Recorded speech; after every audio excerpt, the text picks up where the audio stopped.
Do you hear that? It is. We are back again. Season 2 of Wendigo Uncut. Welcome back, everyone. And with this season 2, we got a new set. Look at, we have this neat sign. We got a new couch. There's even a skull in the corner. Look at that. Look at that. We're moving up in the world. We are. So this season is gonna be talking all about WDP Films and our experiences, just like in our fields. Yeah, all of our different fields that come together to make these awesome films that we do. Specifically, episode 1 is going to be talking about the cosmetics team. Yippee! Sparkles, yippies, yellows. It's all you. It's all you today. Which is all me today. Focus on you. I am the cosmetics manager, so that means I deal with everything: costumes, makeup, character creation. I bring to life these beloved characters and spooky creatures you see on screen. Yeah, basically, I don't even know where to begin. There's a lot that really goes into. Well, let's talk about where you started. How'd you get into this? Well, technically, let's start at the beginning, I guess. Yeah. Technically, I started as an actor and concept artist, so I guess I already had my foot in the door a little bit with doing concept art. Yeah, I've always been a very creative person. I have loved doing like art activities, like art activities, yeah. Like things that really force your brain power to make new things and come up with different solutions and things like that. I like to be challenged a lot. So when did you really start like drawing? Because like you do draw, right? I do. That is like when did you like really start realizing this is something that I want to like continue and pursue? Honestly, it took me a little while in my life to actually want to start drawing, because usually I was just a painter, but never anything specific. I was really into like the abstract of art. But I realized one day, I'm like, I really want to learn how to draw.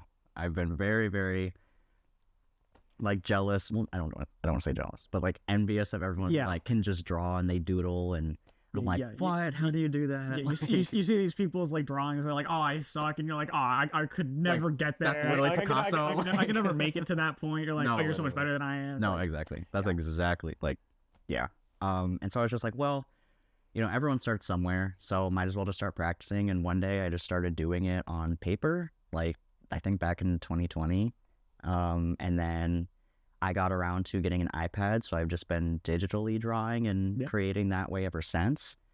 I don't really know if I have found like my style yet, or really what I like prefer to draw, but I've definitely drawn like set designs. I've drawn costume designs now for this job, and then I've just drawn for my own fun. But I'm not gonna be like, oh yeah, I'm so good, or like, oh no, I suck. Like, there's definitely been a change from the first time I ever drew something, but I'm not at Picasso level yet. Yeah.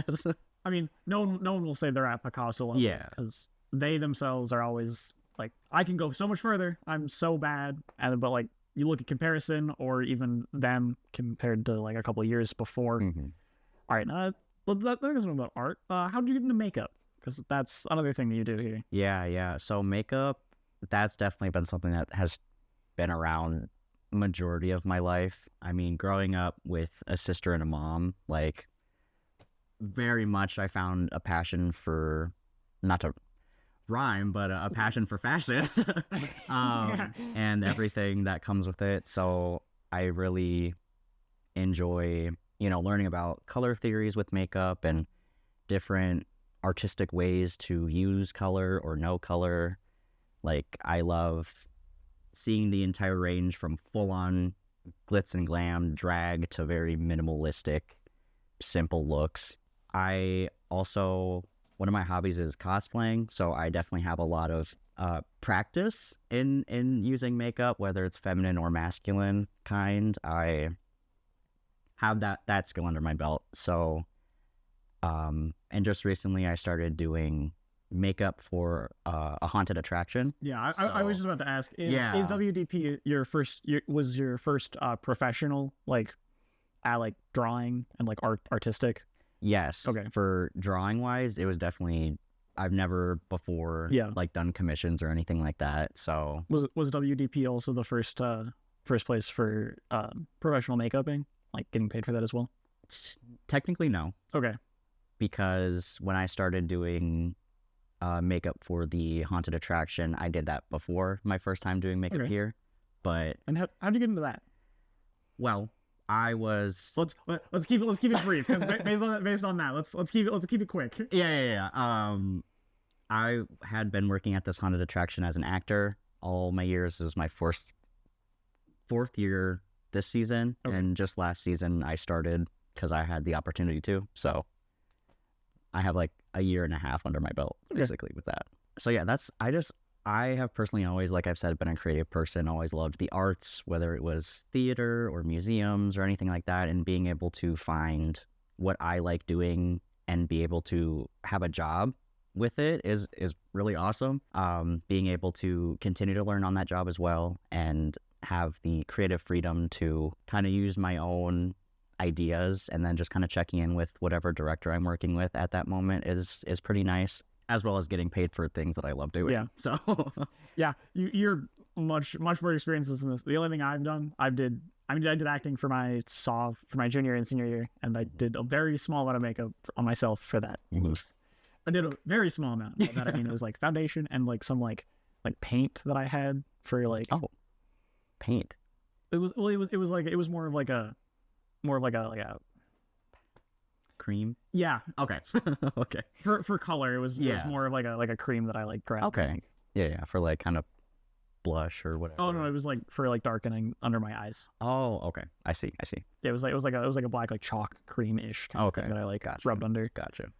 Yeah. Speaking of acting, like before the haunted attraction that I did, I also was in theater from middle school all the way through high school. So that's also kind of why I joined WDP Films as an actor, as well as doing concept art. You and me both. Yeah. Joined as an actor, and now here we are. Yeah, now we're like, well, this place is actually pretty sick. So. I can't go into myself. That's for another week. Yeah. I definitely have learned a lot as well. I've learned a lot of new things here. Like I took a class way long ago when I was young on sewing with a machine, but I never learned how to hand sew. Okay. And so here I'm learning that.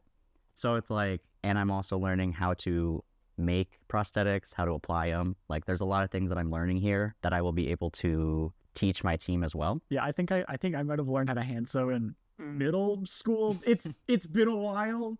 Yeah. I sometimes like see people do it, and I'm looking, and I'm like, it can't be that difficult, right? Yeah. Like if I had a drawing on like how to, I could probably figure it out. Machine sewing is so much easier than that, though. Oh yeah. It's so much simpler. Well, that does a lot of the work. It just does all for you. Yeah. Yeah, but it like I said, it has been a really long time since I have used a sewing machine, so I will probably have to be refreshed. Yeah. But for the most part, I'm learning a lot of things. That's what I'm really grateful for too, is that I'm allowed to not really know everything at once. Yeah. But I have the position that I have, and I can learn and then teach. You know what they say, the smartest people realize they know nothing. Right. You could be a master in a subject, and you don't call yourself a master because there's so much you know that you don't know. Exactly. Yeah, exactly. So how long have you been at WDP Films? Let's see, I'm always forgetting exactly how long. I can't lie. Yeah, my number's always really easy to my number's always really easy to find out. Well, yeah. What is that supposed to be? Because you were like, there when the first thing. Yeah, I've been here since we started. Exactly. Exactly. That's why it's really easy. Right. I think I joined around when you guys were filming Jeff, right? Just finishing up Jeff, because that's when I joined. Yeah, because I remember you being at like at least one of those. Yeah, just kind of like showing watching. Yeah, you had a bunch of people, or at least a couple. Yeah. There was definitely a handful of many of them no longer here. Yeah, I survived. If I had to guess, maybe like 2 or 3 years. I think we were only doing this for like 2.5. So 2.5. It's 2.5 to 3. Okay, maybe I'm like 1.5. No, because I just celebrated my 1 year. You know what? Maybe it is 1.5 because I just celebrated my 1 year earlier this year. Yeah. So okay, yeah. Like, if you celebrated your 1 year earlier this year, I it forgot can't about be that. any more than 1. I forgot about Well, no, it can be more than 1, but it has to be less than 2. that too. Yeah. I'm bad with time. Obviously. What do you mean, obviously? How's Because I this just- obvious? I mean, yeah, I guess. Yeah. Well, it is now. But... Case in point. Exactly.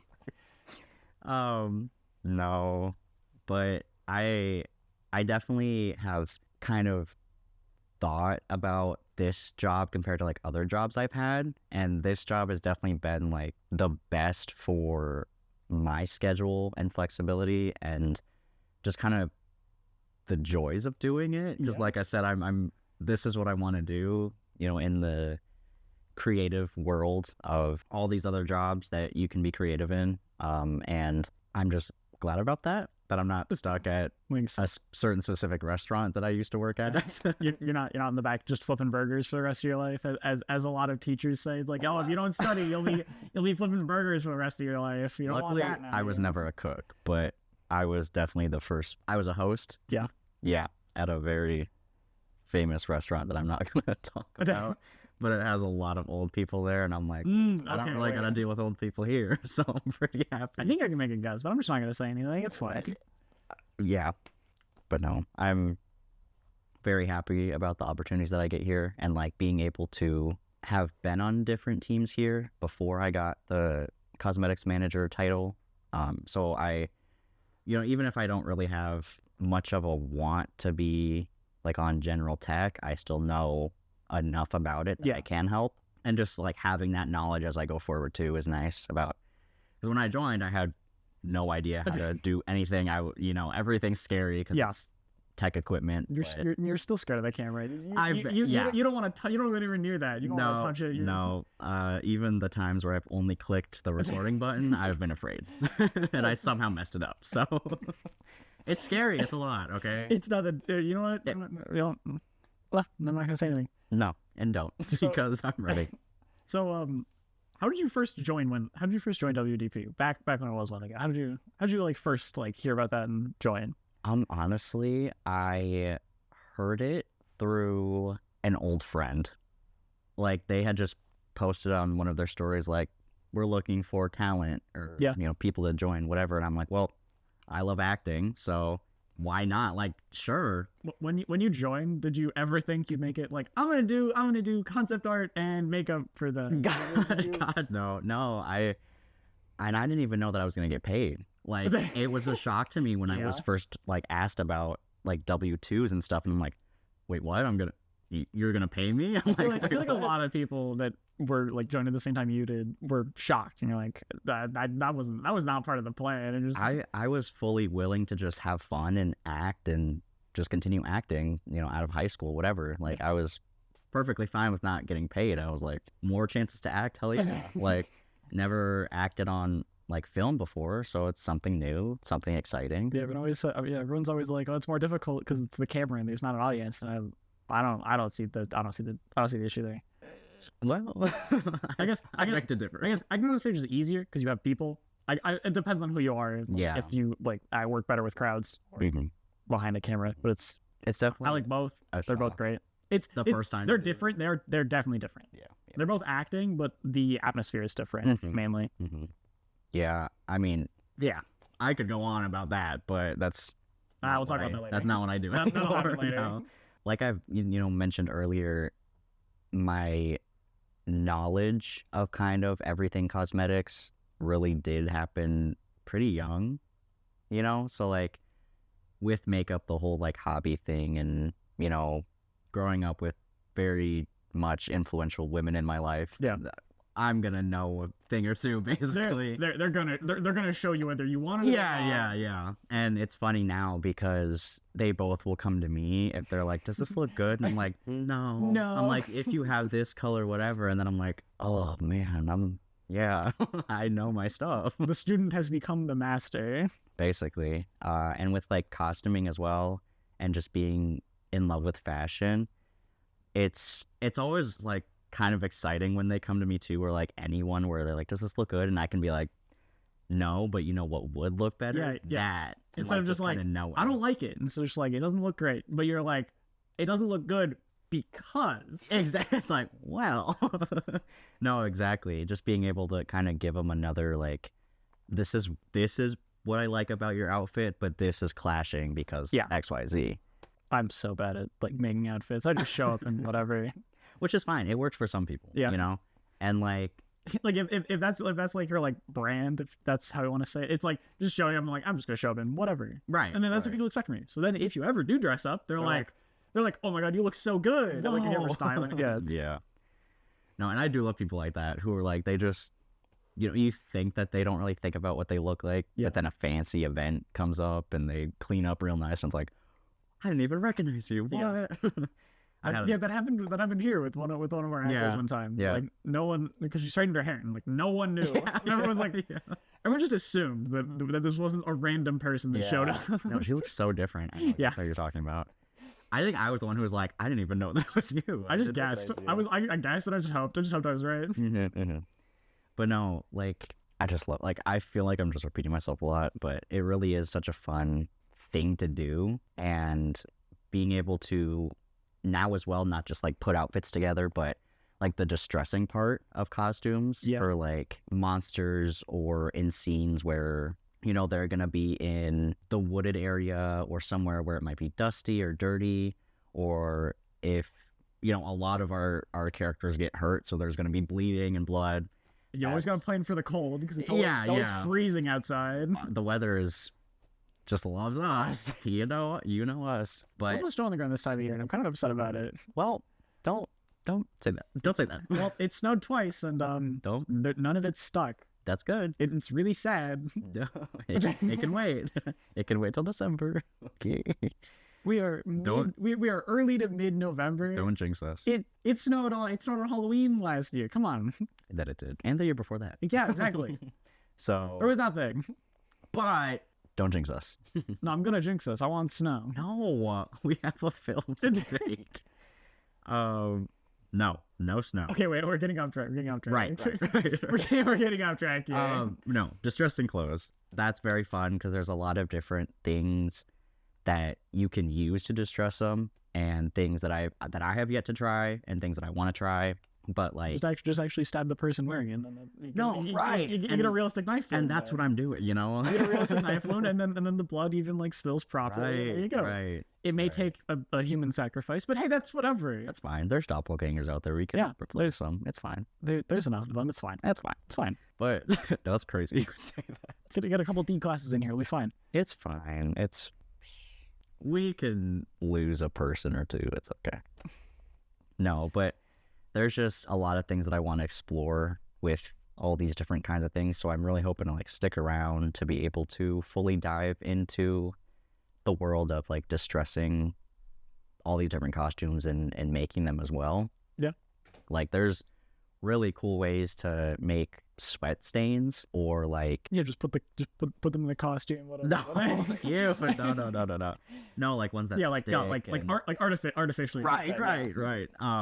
And I always love watching behind the scenes on films because of that too, especially like in the art department, just kind of finding out new ways or tools or kind of things that they will mix up to then pour on clothes. Or it's always so fascinating to me. It's like those satisfying videos that you watch that are like, I don't know, whatever you find satisfying. That's satisfying to me. Just watching the costume get made from like this perfectly clean, like shirt and pants, like it's very distressed and grimy and gross. It also kind of reminds me of the way you're explaining this is of like how they make some some of like the audio, like the sound effects. Yeah. But it's just like they grab the most random things. And you're like, that wouldn't work, and then it works. I'm like, okay. I assume that also is kind of how it works for like where it's like, I've got an idea, and then they take like this random tool that they have, or like this random material, and they like rub it on it, and then they like add something else to it, and you're like, oh, perfect. And you're like, what did they just do, and why does it look so perfect? How did they? Yeah, like I remember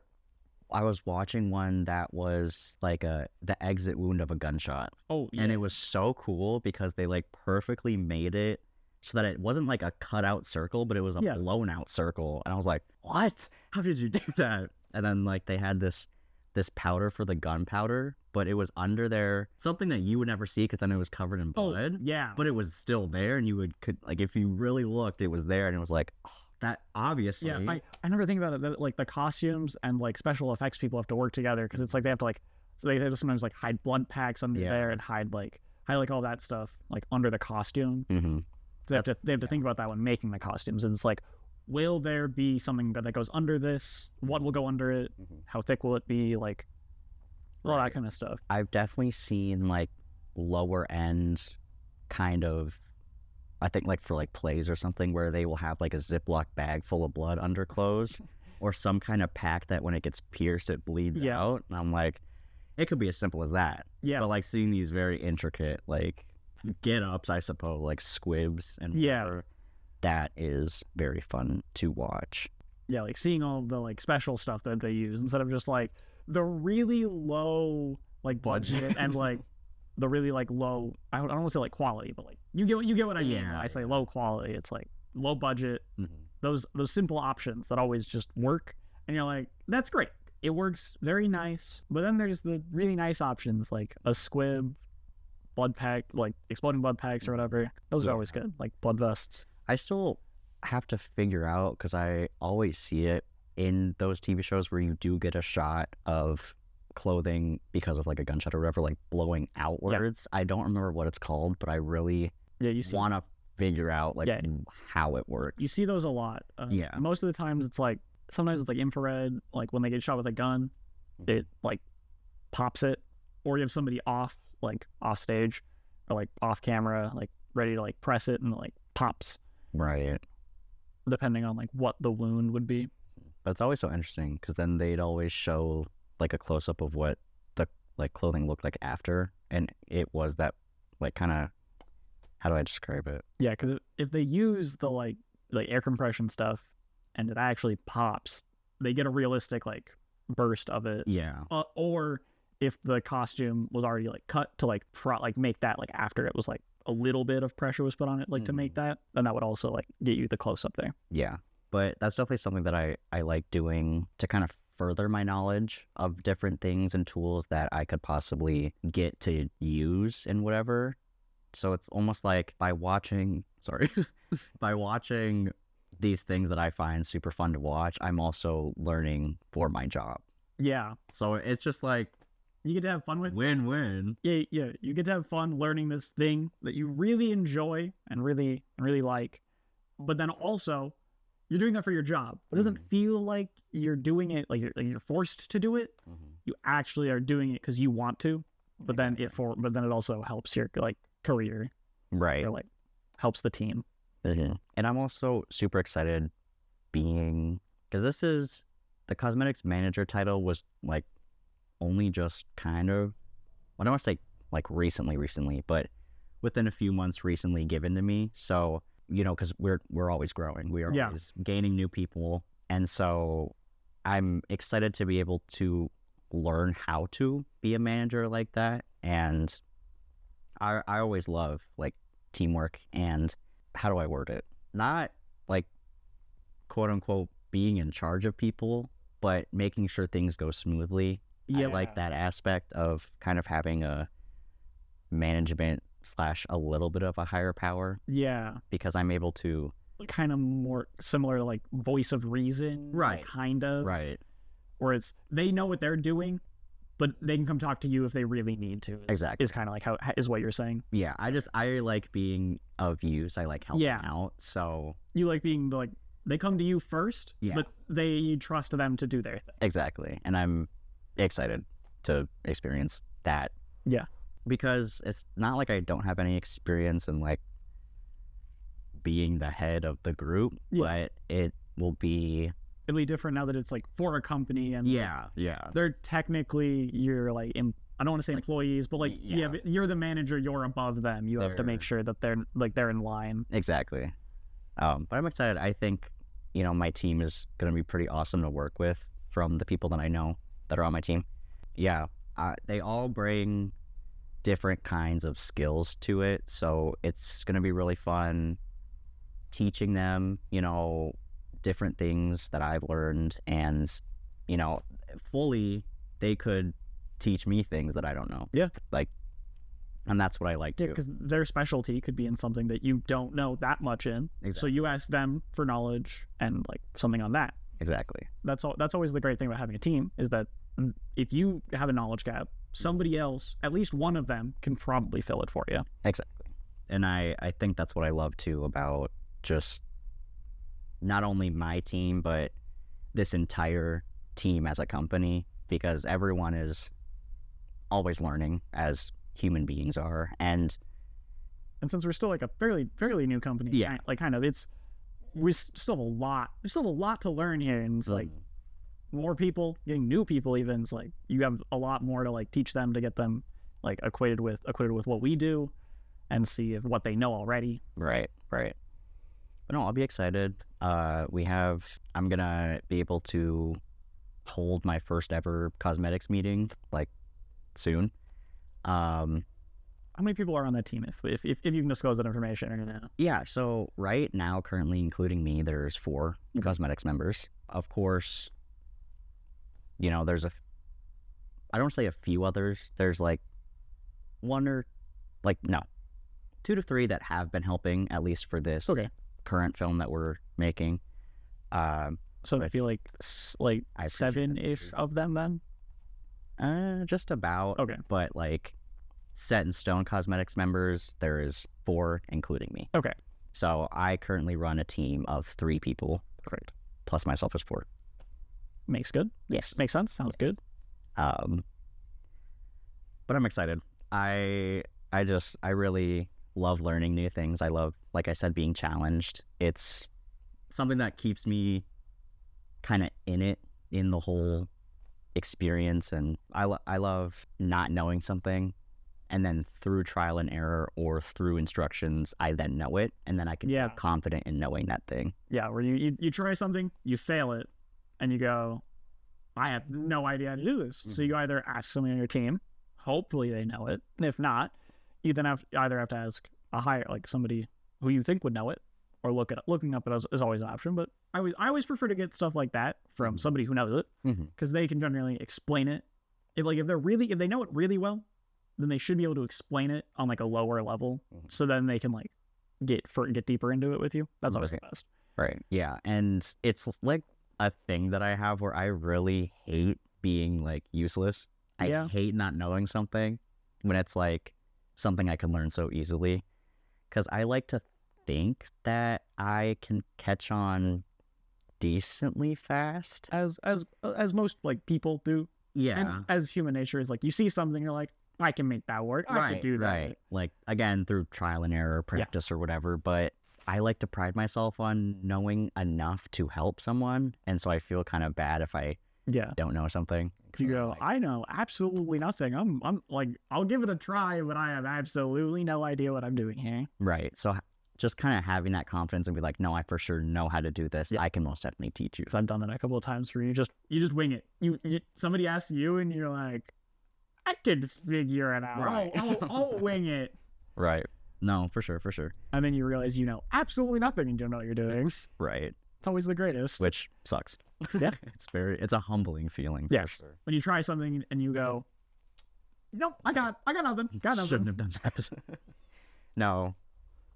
You're correct. Anything else that you want to bring up about art, cosmetics, your time here at Wendigo? Is there anything else? Yes, there was. I was trying to think about it. So on the makeup side, because I already kind of talked about like what I like watching or doing to further my knowledge of costumes, for makeup, at least for kind of more gory, SFX-y, bloody kind of makeup. Yeah. Don't be weirded out. But it is really helpful to look up photos of genuine accidents and bruises to see what looks realistic. Exactly. And kind of matching that with the makeup is very much trial and error, because everyone has different kind of complexions, and it's going to show up differently. It's sometimes you need it a little lighter, sometimes you need it a little darker, or more layering, less layering, stuff like that. But it is always funny when I do mention, because looking up, if anyone were just to be like, yeah, I look up really deep cuts and infections and bruises, and they're like, what? What kind of lists are you on there, Are you bud? okay? But it genuinely does help, and it's really gross. But Makes sense. like, I have painted gashes that show ligaments before, and it looked really sick and cool. Yeah. But how do I know where a ligament is in the body and what they're supposed to look like? And there's also always like anatomy tables for like doctors and everything, but that also works for artists. Like, artists use, I don't know, like they use like the skeleton and like human anatomy. Like they use all of like those like pictures that they find. Right. And it works. Yeah. Because you also know in scenes like that too, let's say there is a write-in where a character gets stabbed or shot or hit, and almost knowing that medical of how the body reacts, you can almost be like, hey, this character's gonna bleed a lot more because you got stabbed. Yeah. Somewhere where an artery is, or like anywhere on the head, even if it's like a small little cut. Head wounds just bleed so much. Like even like a little nick on the forehead still just like bleeds like a lot. Exactly. So it's knowing even beyond what is just contouring and knowing what kind of blood to use for what kind of wound, or what stage the blood is in, what color is it going to be. It's genuinely knowing the human body, where things are, like disgustingly knowing the whole medical aspect of it. And it does help that my mom is a nurse. Oh yeah, that definitely, I mean that at least helps a little bit. Yeah. So even with like, I will write short stories sometimes just on my own fun, but whenever there's a big wound, I always am asking her, I'm like, what would the outcome of this be? Like, blunt head trauma, is something in the body going to happen where, I don't know, they lose this or this, or, let's say they got a knife in their side that's still in there. How much are they going to bleed because the knife is still in there? Things like that. Yeah, because it would bleed a little less because it's still plugged. Like, I got you. Same vein, kind of. How much experience do you have with prosthetics and like that kind of thing? Prosthetics, so that's definitely something that I have to learn, but I've seen a lot of them being applied to people. I have never had hands-on learning like that yet, but I know that there is such a huge world of prosthetics. Yeah. There's prosthetics for full bodies, full chests. There's very minimal ones just for kind of shaping noses differently or cheekbones differently. Because have you made like molds before for that also fits in your experience there? Well, then I guess my experience, I've made prosthetics before, but I have not applied yet. Okay, yeah. More specifically, I guess. Yeah, there we go. And even just making them definitely is a something new. It's a lot of shaping and using kind of clay sculpting tools to make different divots and holes or no holes, and to smooth out and round like things out. There's just a lot that goes into it. So it's like being able to make a mold, which I won't say that I'm like crazy proud of, because it was, baby's first mold, but like just seeing how I did that, and then seeing these huge produced beautiful prosthetics that you're like, oh my gosh, that looks so realistic. How did you do that? I'm just like, wow.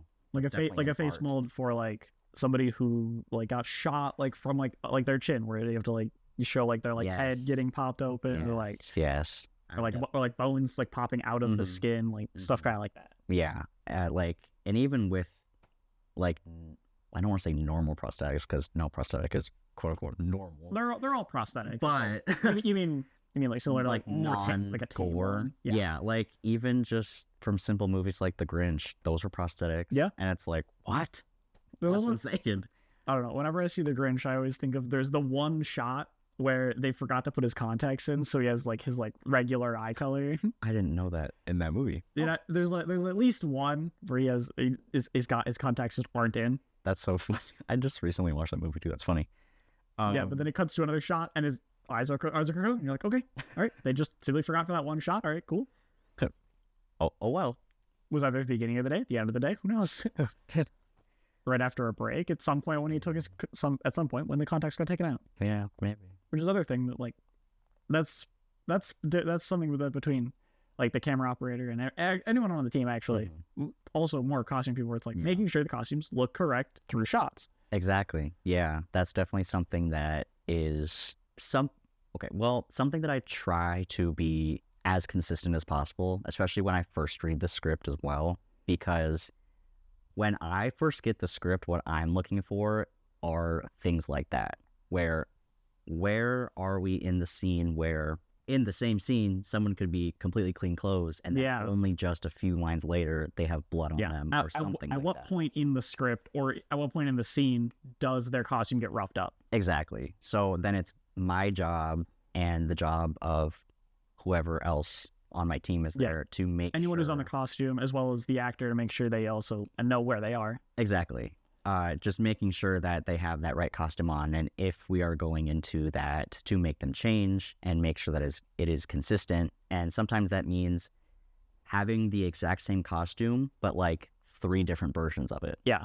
Which we do in the current film that we're making right now. We have 3 different versions of the same outfit because there's changes. There's a very clean one, then there's a dirty, bloody one, so. And you never film anything chronologically. It just never works out. Right. And that's why it's important to have, not just if, you're starting out as like new film, which can be hard because it's like, well, you're on a budget. You can't buy a million costumes. Yeah. But sometimes you just have to plan around only having the costume. Yeah. But that is definitely something that I feel like not everyone knows, that films most likely are never filmed in chronological order. It is always jumping around. We'll talk about that later. Right. But yeah, costume wise, that is important to make sure you are on top of, or I guess I am as the cosmetics manager. The cosmetics manager, anyone on the cosmetics team, and the actor to make sure they're in the right costume. Well, yes to the actor, but also it is very much my job. Yeah. That is. But sometimes you miss it, and the actor is like, what costume am I supposed to be in? This doesn't feel right. Or I was just in this one, the scene changed or something happened, and they come up and ask you. Usually before I get any actor in their costumes, I'm usually talking to the director asking what scene are we filming first, because I will usually always have a script on hand for me, and I will be double checking. Even if I know for certain this is the costume, I need to make sure in this scene this is the costume. Yeah. And kind of the same for makeup. But when I do that first read of the script, I am writing down like makeup for scenes. So one scene they could be all bloodied and bruised, but the next scene they're not. So I need to know, okay, do they get makeup? What kind? What scene? I will draw out kind of makeup sheets to have on hand to know, okay, this is what they should look like.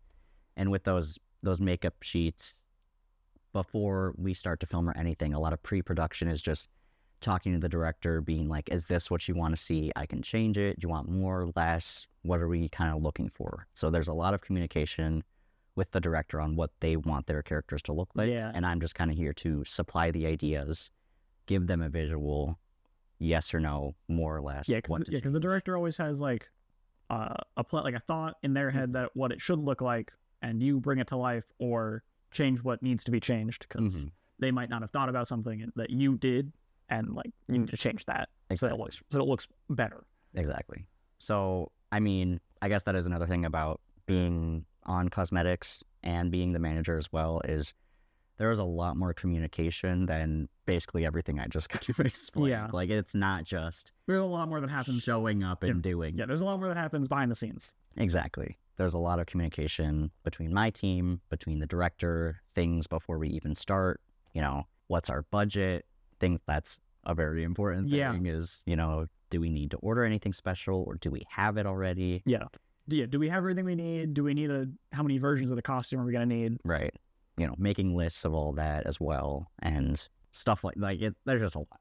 But you got anything else before we wrap here? You got. I do not believe so, but something new for season 2 that we will be doing before we are over is and this will happen to you too, to keep it on, like how our first season had like the horror themes, we have to pitch our favorite horror film. All right. So Well, okay. Then what's yours? Yes, exactly. What is this? Me first. So I've been kind of thinking about it because, you know, in season 1, I always was like, I can't ever pick a favorite. There's a lot of things, whatever. So I finally picked, kind of. Yeah. But I think that my favorite horror film, and this is my pitch to you. Okay. Yeah, okay. All right. That's what you have to do. You have to pitch it. Okay. Don't tell me the name yet. Just give me the pitch first. Oh, that's smart. Okay. So this horror film is seen as kind of a classic, quote unquote classic. So like before 2000, I would assume, or around 2000. Okay. All right. And it is very much psychological horror. There's definitely thrills in it. There's a lot of twists and turns. It is exciting. It makes you question things. It kind of pulls you on this almost like mouse chase-ish along the storyline. And there's a lot of pointing fingers and whodunit kind of vibe. Okay. Ish. Okay, now you give me the elevator pitch. Now give me some plot. Give me some actual like what Okay. happens? You've just described elements of a movie that you like. Because Now give me. I didn't know how much. Now give me some plot points. Okay. Or run me. Give me a quick synopsis so that I get interested in this story. Okay. Why should I watch it? Give me like. So Give me that paragraph. the big bad Right. is what I will call. Okay. Yeah. Because The big bad. We're not saying the name yet. So Right. So Is I almost want to say infatuated and doesn't like people who take things for granted, which might give it away. I figured out, but you keep going. Yeah. You keep going. So this guy who has been really dealt a bad hand of cards in his own life and just sees all these younger people kind of throwing away theirs and indulging in, you know, things that ruin your life, like drugs or alcohol or gypping someone out of their money that they're very much well deserved. And so this series, because I lied, it's not just one movie, but is a lot of trials, kind of games, if you will. Traps, if you may. If you inquire.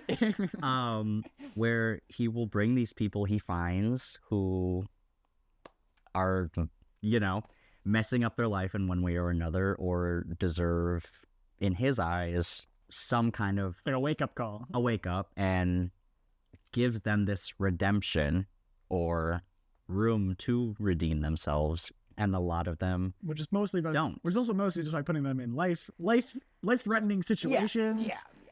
That a lot of them just die.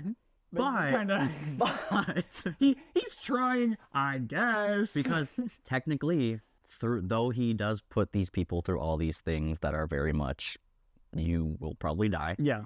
He is giving them an option to show, do you really love your life that much, or are you willing to succumb to whatever you value more over your life? Yeah. And also some of the times I feel like he puts them through trials that are specific to what they like their crime, as he says. Exactly. And technically, he himself is not the murderer. Technically, It's his cult or whatever, depending that, on but also because he only puts them. they killed themselves. Technically. This is like guns don't kill people. People kill people. Like, come on. Okay, but technically, it is true because he gives them a way out, I guess. but they do not make it most of the time. And Okay, I think I've got the series. So let me make a guess. For anybody who hasn't got it at home either, it's Saw. no way you got it. Okay. But specifically, which one's your favorite on that then? I think that if I genuinely had to pick a favorite one, because I really do love the franchise in its whole, I would probably have to pick Saw 4 because. Yeah, well, what specifically separates Saw 4 from the rest of them? So if I remember correctly, it's been a while since I've actually watched the entire series. If 4 is the one that I'm thinking about, it might be 4 or 5, where one of the more memorable characters, her name is Amanda. She is put in a house with a bunch of other people as kind of the inside mole. And Jigsaw has this, like, he's kind of at the end of his road, right? Yeah. low-key spoilers to anyone listening or watching. They're an old Right, series. but you never know. And this detective's kid is put in this trap as well. And so Jigsaw is found by this detective and, the other force, where basically they're watching quote-unquote live feed of these participants in this house, and they're all trying to find these syringes that are filled with, like, the antidote or the antidote, like because in this house that they're trapped in, there is like gases slowly pumping through and slowly making them weak and sick and whatever. it's carbon monoxide. Maybe. Who knows? I don't really remember, but I really liked the difference in traps in that one, because in that movie there is the very, very famous needle pit that my favorite character Amanda falls into, or technically gets pushed into. Okay. Because there is an antidote syringe in that needle pit. But to find it, you have to dig through open and dirty and used needles, which, ew.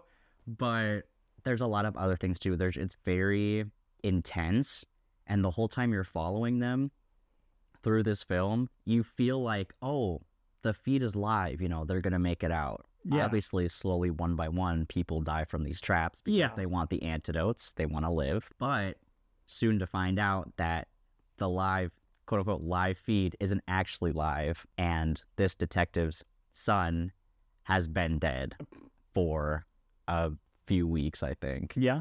So I guess to technically answer your question, that is my favorite, because not only did it bring back Amanda, but it also gives you a look into something new that the Saw movies hadn't done yet, where it takes feed or recording and makes the audience think that it's actually happening, and that the victim you usually root for can be saved, only to be kind of like, haha, joke's on not only the characters but you too, they are very much dead. Yeah. So that was Jazz Hands mine. It's a great pitch. Yeah. I need to learn how to better pitch, but yeah, that was my pitch, and you got it pretty quickly though. Yeah, well, we got into plot, and you said because I didn't want to spoil it, but you're like, I need more, so I'm like, well. I also would have gotten, if you would have said traps, and I'd be like, oh, okay, I got there. Yeah, you did, but that is our fun little new thing we're gonna do this season. So with that being said, that is the end of our first season 2 episode of Wendigo Uncut. Our season 2 premiere. Yes. Season 2 premiere. Season 2 premiere. We have a whole new season in store for you all, so keep watching, keep listening, keep sticking around. We have a lot more people to. We got. I mean, a lot more experience to hear. We have a lot planned. Yes. At least we hope. We hope we got. We hope. We'll see where we end up. Yeah. Who knows, really? But thank you for listening, watching, wherever you are. Keep sticking around. We hopefully have a lot more in plan for you guys. See you later. Bye.